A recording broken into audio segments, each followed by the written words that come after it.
বিদ্রোহীদের ধাক্কায় এবং একেবারে ভেঙে চুরমার হয়ে গেল তৃণমূল কংগ্রেস। ঋতব্রত বন্দ্যোপাধ্যায় তিনি এলওপির চেয়ারে বসলেন, তাকে সমর্থন জানিয়েছেন 58 জন বিধায়ক। এই মুহূর্তে সরাসরি তৃণমূল বিধায়ক শিউলি সাহা আমাদের সঙ্গে রয়েছেন, যার সঙ্গে আমাদের প্রতিনিধি উজ্জ্বল মুখোপাধ্যায় রয়েছেন। উজ্জ্বল, দিদি দিদি এখানে রয়েছেন শিউলি সাহা সহ 58 জন বিধায়ক।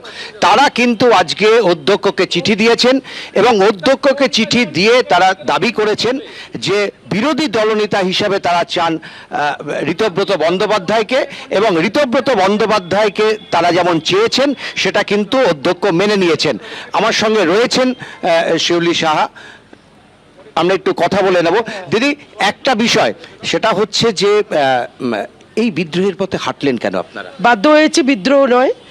দল যা করতে পারেনি মানে বারবার নেত্রী দেখেছেন, মিটিং করেছেন, সই নিয়ে বিতর্ক, সিআইডি তদন্ত, এটাতে আমরা মনে করেছি যে আমরা সংখ্যাগরিষ্ঠ এমএলএ সবার সঙ্গে কথা বলেছি, আমরা সবাই ঐক্যমতের ভিত্তিতে দাঁড়িয়ে আমরা আমাদের দলনেতা বিরোধী দলনেতা ঠিক করেছি এবং চিফ হুইপ হয়েছে একজন। মমতা বন্দ্যোপাধ্যায়ের উপরে এত রাগ কেন? না, মমতা বন্দ্যোপাধ্যায়ের উপর রাগ নয়, দিদির হাতে আর দল নেই, দিদির হাত থেকে দল অনেক আগে বেরিয়ে গেছে। মানে এখন বলছেন মমতা বন্দ্যোপাধ্যায়ের হাতে তৃণমূল কংগ্রেস নেই? নেই নেই নেই থাকলে কি সেদিন তিনি বলতেন উঠে দাঁড়িয়ে আমাদের সর্বভারতীয় তৃণমূল কংগ্রেসের সাধারণ সম্পাদককে হাততালি দিয়ে সম্মানিত করার? আমি জানি না কেন সেদিন বক্সিদাও হাততালি দিচ্ছেন, ববিদাও দিচ্ছে, আমিও দিচ্ছি, 80 বছরের বৃদ্ধ হচ্ছে সমুদ্রাও দিচ্ছেন, সবাই মিলে। আমি জানি না, আমার তো মনে হয়েছিল সেদিন গিয়ে যে এত কঠিন পরিস্থিতিতে যেসব কর্মীরা জিতিয়েছে, রক্ত ঘাম ঝরিয়েছে, যারা জিতে এসছি, যারা জিততে পারেনি, সেই 294টা বিধানসভার কর্মীদেরকে সম্মানিত করার কথা দিদি বলা উচিত ছিল হাততালি দিয়ে। আপনারা মনে করছেন যে অভিষেক বন্দ্যোপাধ্যায়ের জন্যই আজকে দলের এই অবস্থা? নিশ্চিত তাই। দিদি যতদিন ছিল, আমরা প্রথমে 11তে এই 34 বছরের সিপিএমকে সরিয়ে দিদি এনেছেন, 16তে আমরা ম্যান্ডেট মানুষের কাছ থেকে পেয়েছি, 21-এ দেখতে পাচ্ছেন 16-র পর থেকে কিছু পর থেকে শুরু হলো, কথা বলার স্পেস নেই, অভিযোগ জানানোর স্পেস নেই, দিদি কোনো সিদ্ধান্ত বললে সেটা ইমপ্লিমেন্ট হচ্ছে না।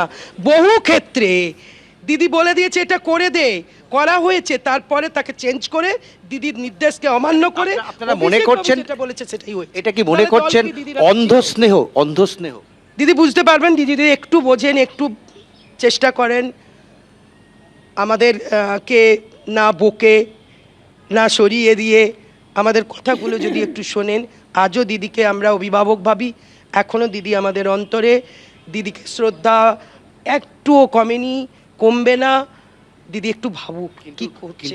কিন্তু দিদি যাকে এক্সপেল করলেন, দল থেকে বহিষ্কার করলেন, তাকে আপনারা নেতা নির্বাচিত করলেন, ফলে মমতা বন্দ্যোপাধ্যায়কে এটা মেনে নিতে পারবেন আপনি মনে করেন? আমি দিদিকে আপনাদের মাধ্যমে সামনে গিয়ে বলার সুযোগও নেই, তিনি শুনবেনও না। আমি আপনাকে বলি, ঋতব্রত বন্দ্যোপাধ্যায় যেদিন দলে আসে সেদিন দলের দাঁড়িয়ে কি সিদ্ধান্ত নেওয়া হয়েছিল যে ঋতব্রতকে দলে নেব কি না?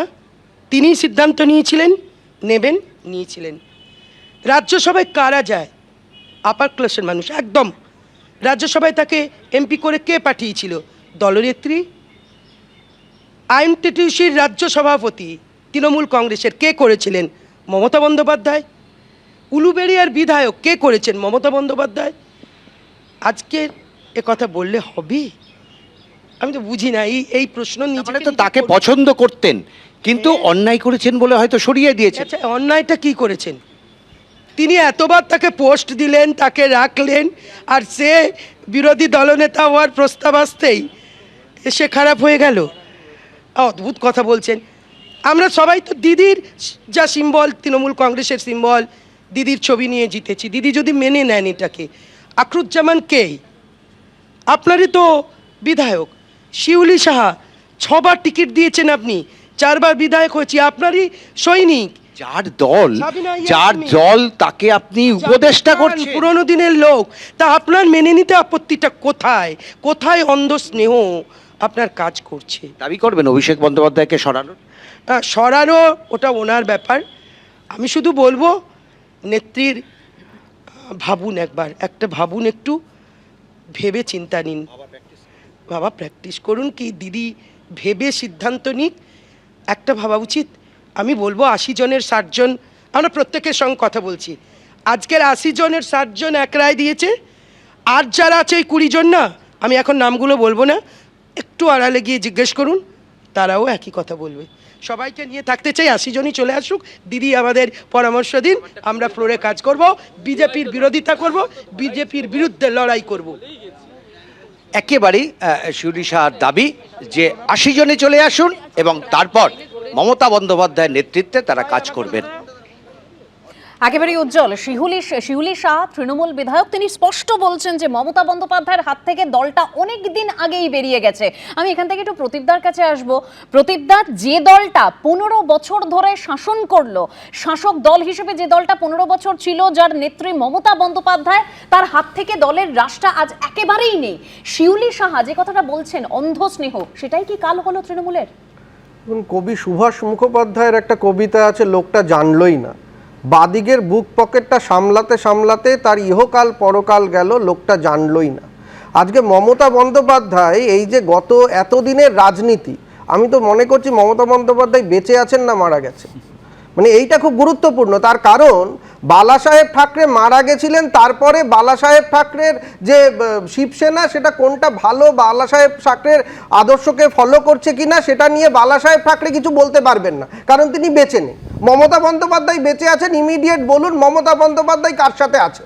মমতা বন্দ্যোপাধ্যায়ের আদর্শ নিয়ে এইখানে ঋতব্রত ব্যানার্জিরা বলছেন আমরা মমতা বন্দ্যোপাধ্যায়কে পরামর্শদাতা করছি, আর ওখানে অভিষেক বন্দ্যোপাধ্যায় বলছেন যে আমার গলাটা কেটে নিলেও আমার যে আওয়াজটা বেরোবে সেটা হচ্ছে মমতা বন্দ্যোপাধ্যায়। ফলে আজকে মমতা বন্দ্যোপাধ্যায় বেঁচে আছেন, উনি সুস্থ থাকুন, উনি তাড়াতাড়ি আমাদের কাছে, সারা পশ্চিমবঙ্গবাসী যারা এখনো 2 কোটি ভোট মমতা বন্দ্যোপাধ্যায়কে দিয়েছে, 40% ওপরে তারা মমতা বন্দ্যোপাধ্যায়কে দেখে দিয়েছেন। ফলে আমি বলছি যে আজকে নির্বাচনের পরে, পরাজয়ের পরে তৃণমূল কংগ্রেসের 80 জন বিধায়কের মানে বেশিরভাগ বিধায়ক তারা মমতা ব্যানার্জি কালীঘাট বাড়িতে গেছিলেন, মিটিং হয়েছিল, সেই মিটিংয়েই এগুলো ঠিক হয়েছে যে তৃণমূল কংগ্রেসের মধ্যে একদিকে অভিষেক বন্দ্যোপাধ্যায়ের সঙ্গে কিছু পুরনো লোক থাকবে, আর আরেকদিকে নতুন যারা, তাদেরকে দিয়ে তৃণমূল কংগ্রেসকে বেঁচে থাকতে হবে, মমতা বন্দ্যোপাধ্যায়কে বেঁচে থাকতে হবে।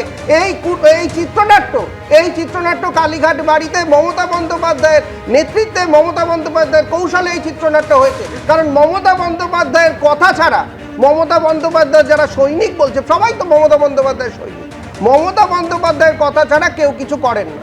এবিপি আনন্দ, এগিয়ে থাকে, এগিয়ে রাখে।